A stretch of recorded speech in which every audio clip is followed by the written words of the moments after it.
While a plague devastates the city, the ruler and 1,000 nobles party inside a locked castle. This is the premise for Edgar Allan Poe's The Masque of the Red Death. Prince Prospero has extravagant taste and hosts a scary costume party and has set up 7 rooms, each themed with a different color. Most importantly, no one is allowed in or out, and they seemingly plan to party until the disease outside is gone. It was his own guiding taste which had given character to the masqueraders. Be sure they were grotesque. There were arboresque figures with unsuited limbs and appointments. There was much of the beautiful, much of the wanton, much of the bizarre, something of the terrible, and not a little of that which might have excited disgust. The partiers arrogantly dance in the face of death and mock the civilians dying, wearing scary costumes while the real horror is outside. Or is it?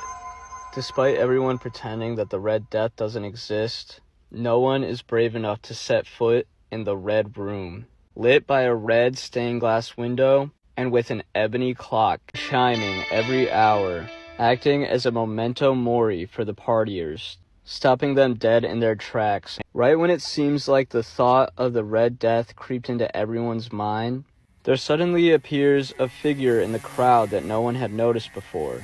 The figure was tall and gaunt, and shrouded from head to foot in the habiliments of the grave. The mask which concealed the visage was made so nearly to resemble the countenance of a stiffened corpse. His vesture was dabbled in blood, and his broad brow, with all the features of the face, was besprinkled with scarlet horror. Everyone is too terrified to approach the figure until the prince feels embarrassed and approaches, threatening the figure with a knife. Then he drops dead as soon as he sets foot in the Red Room.